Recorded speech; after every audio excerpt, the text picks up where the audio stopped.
want you to look at this again.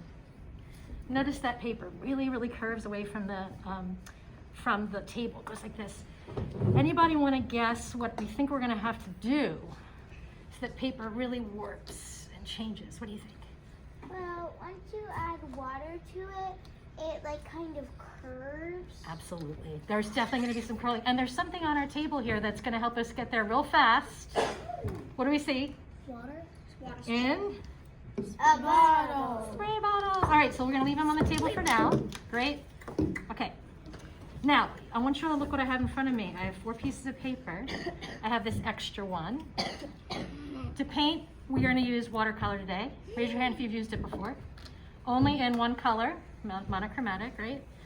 I have at least one bigger and smaller brush. What's this for? For mixing our paint. Dabbing our brush. But here's what's kind of interesting with today. We have something called a test strip.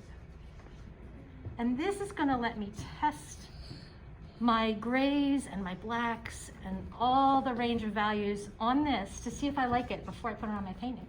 So this is something we call a test strip. This is something I use with my students as well. So I've got a little test strip. I have my spray bottle. I want everybody just to move your heads this way. You don't have to move your bodies. We have steps. Number 1. Mix. What should I do? Mix. Okay, I'm going to ask you all to remember something really important, okay? Are you with me? Yes. So I know it's kind of a big day. Okay, 2 paintings, we're going to go darker. 2, we're going to go lighter. So that way, when we make art with all of your paintings together, we can do the same thing that we did in my piece.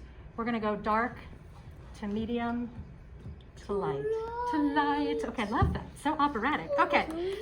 Very first step is to mix. In order to mix watercolor, what do I need on my brush first? Water. Y'all are brilliant. I tell you what. And I'm going to very gently dab here. Mixing in the tray, right?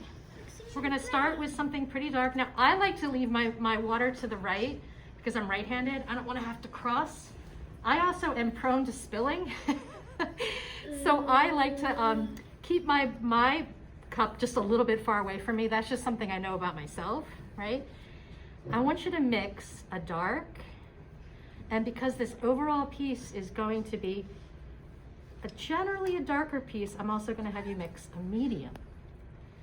How do I know if I'm getting close? Go ahead, yeah.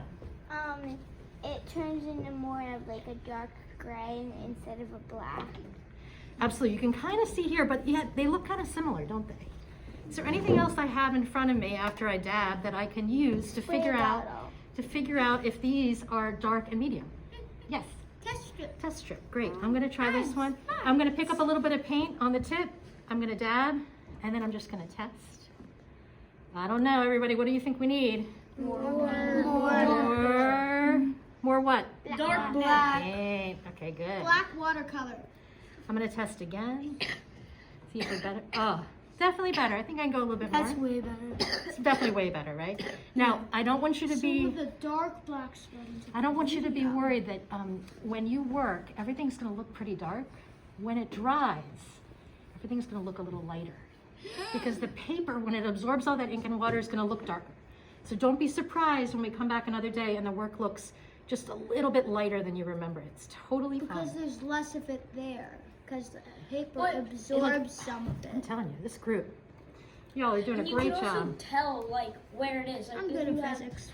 This part right here, it is slightly dry compared to like a wetness. Yeah, you can look over here. It's almost like your paper towel can become your test strip as well, right? It's pretty. Let's see what we think. I kind of. The paper towel soaks. The tricky thing with the watercolor is I think you need like a lot of paint. There we go. Are we getting closer? Yeah. To a dark and a medium?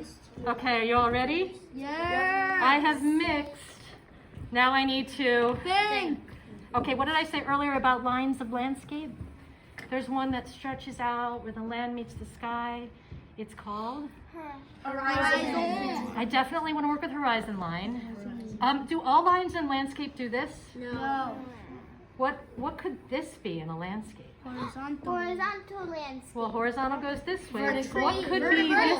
Say it A again. tree. Vertical. We could have vertical lines too for trees. I think I'll do that later, you know? Okay, I'm thinking, I think I'm gonna do. Or a human.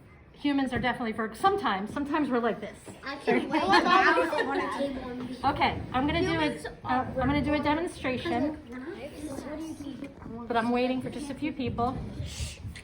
In my mind, I'm thinking horizon line. Maybe I'm thinking ocean. This is just what I'm thinking for my work, right? Maybe I'm thinking like, you all talked about ripples and waves. Maybe I'm thinking like long and short lines, okay? So I'm thinking, what's next? Spray. This is the best part. Are you ready? Yay! It's satisfying. It's so satisfying. It's so satisfying. So 1, 2, wait, watch it. Makes the Wait, paper go up. wait. Makes the paper go up. It's Already starting to coming bend. to life. Now, once I start to paint it, it's going to flatten again, okay? Oh. I know. It's okay. And then it's going to get curly again, but it's going to look kind of like, it's going to look wavy like a potato chip.